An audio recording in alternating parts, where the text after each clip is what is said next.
It's Monday night on the Colin Murray Show, and we're fairly quickly running out of In the Companies Of, and there was one person we wanted to get back on before that happened tonight. I'll tell you how we're hooked up, but we are hooked up, and in the company of Willy Mason. How you doing, Willy? Hey, Colin. Doing pretty well. Excellent. And we've got a delay, which we'll explain in a second, but I love the delay. It just makes me feel so important. Do you want to play us a track to kick us off? Love to.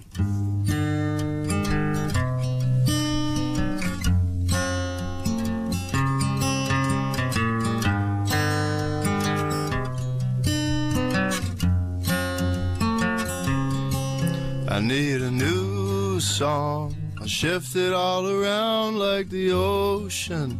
When the riptide gets you down, take some from the ones you love in the old town. When the riptide gets you down, new song.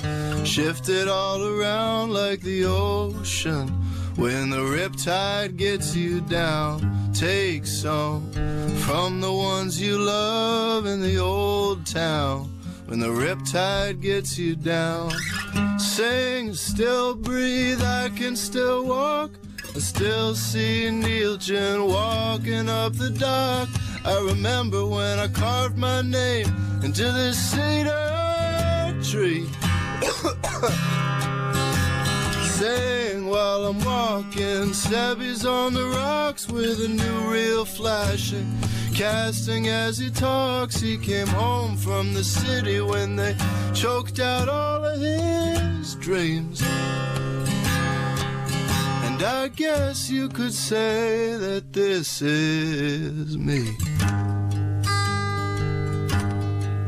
And I guess that these folks are the only ones I believe.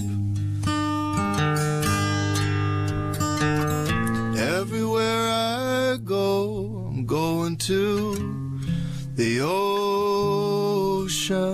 And every river flows into the ocean. The water in my soul, it's going to the ocean. I sing the great unknown, I'm singing to the ocean. Sing, I can still breathe, I can still walk. I still see Neil Jen walking up the dock. I remember when I carved my name into this cedar tree. Sing while I'm walking, Sebby's on the rocks with a new reel flashing.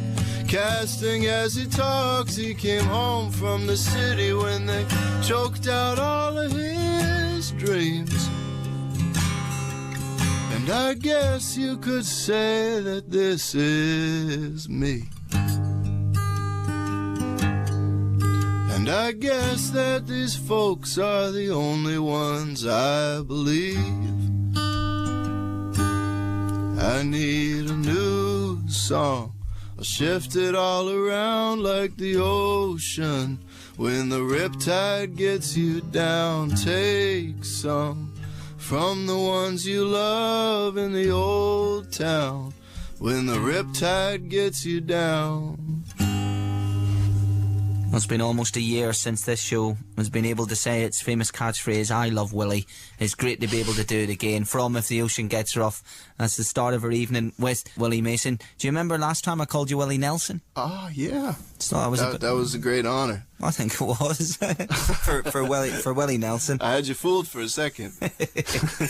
Well, we should probably explain what has happened in this evening. You're in Martha's Vineyard, your home, where you grew up. And so explain exactly where you are, and is it a local studio for you or what? I'm at my friend Charlie's house. He has a little studio in his guest room. So we're sitting in here. It's like maybe 16 by 16 with a couple lights and some microphones. Outside there's a 6-month-old baby trying to learn how to crawl around on the floor. I got a cup of tea, cup of ginger tea, and some water with me to keep me going through the show. And we're in the town of Vineyard Haven, and it's a little bit grey outside, but not nearly as dreary as it was yesterday. That's not your little nipper, is it, running about? No, it's not. You don't have any kids yet, do you? No, not yet. No little Masons running about? No, the world is still safe. I was looking into Martha's Vineyard, right? Jaws was filmed in Martha's Vineyard, wasn't it? Yeah. Amazing. That actual beach, like, can you go to that actual beach from Jaws? You can go to that beach. You can go to a couple of the key locations in the movie actually exist. There's a little fry shack that does French fries and fried clams that was in the movie. And there's even a couple characters. In fact, the guy was playing guitar on the beach in that beach scene just before the tragedy struck. Used to live in my basement for a little while. He's still making music, and he's been working on a couple records. And is the most unfunny thing, or the most common unfunny joke you ever hear around there, is people run onto that beach and shout "shark, shark"? I haven't seen that actually, except for like enterprising locals who get fed up with the crowdedness of the beach. There was like a plot one time that some people were working on to strap on some fins and start terrorizing the beaches, but nothing came of it. Or you were probably involved in it. Bill Clinton used to holiday there with his family, I was reading, and then loads of famous people are always spotted there. Is that the area you live in? Are you on the Millionaires Row there with Jay-Z and Beyonce and various Belushis, the ones that didn't die there, and all that? Reese Witherspoon, apparently, they all hang out near you, is that right? There's been some sightings in the next town over. There's a couple of spots, particularly near the beaches and the water and stuff. We're kind of in the center of the island, which is kind of lots of pine trees, and there's a dirt bike pit right behind my house. It was brilliant. I think it's just pretty cool to link up with Martha's Vineyard for the night, because you talk so much about it when you were last on the show. Do you still stay at home when you're there? Because or what's the situation there? You still have a room back there, or has that been rented out?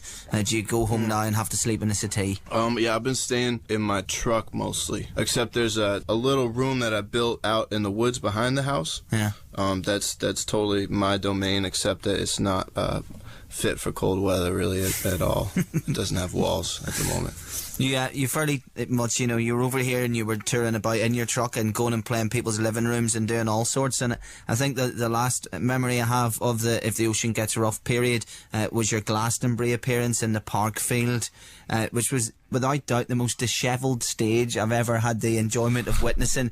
The times that people were meant to be on were pretty loose. I think Pete Doherty played for 2 hours, which was 1 hour 55 minutes too long, just before you came on, and then you walked on. You looked like you'd had too much to drink. You couldn't find your capo, which you proceeded to Americanise and call a capo, and it was one of the best times I've ever seen you, though. Do you have a good memory of that? Was that a nice... Right, was it? Yeah, it was a fantastic show, and it was a full field as well. It was the only time for that whole weekend when it was at the Parkfield at Glastonbury that the whole field was full. Yeah, that was cool. That was cool, having all those people turn up. That was fun. Is Glastonbury this year, or is it next year? No, it's this year again. It's this year again. I think I'm going to miss it this year. Yeah, what have you been doing? Because I was trying to find stuff online, and I think you helped your dad out with a musical called Billy Baloo. Yeah. Is that right?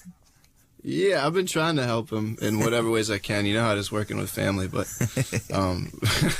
been trying to help out in whatever way I can. And we've been doing a bunch of projects around here. We got like a potluck going every month through the colder months. We were doing a potluck and music type thing, and a bunch of little projects around here. And I've been writing a lot of music, but I just did my first tour in over like a year and a half of the East Coast. Just got home yesterday. Hold on a sec. What's potluck? Is this is this?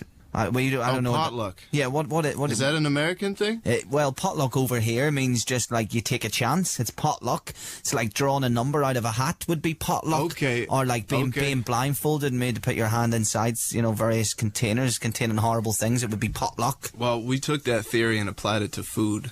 Okay. So it's like it's like everybody brings a dish. Oh yes. And then you all try each other's cooking.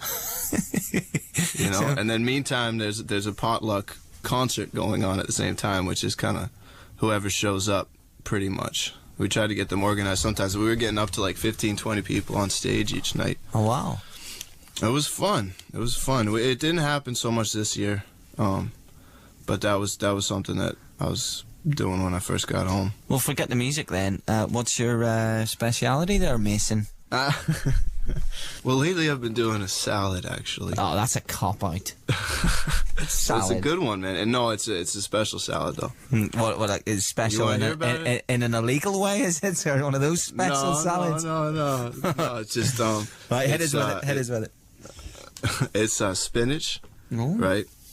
Start with just spinach, no like regular I'm old writing lettuce. this This is baby spinach, right? And then you get some cashews, like roasted cashews but no salt. Crush up the cashews. Then get some like the best thing is like dried up apricots. Cut those up into little bits. And then what am I forgetting? Goat cheese. You gotta have a bunch of goat cheese in there. So- And that's it. Any other nuts you got hanging around, you could throw them in too. Is any And then nuts just at a all? bunch of lemon. Well, Within reason.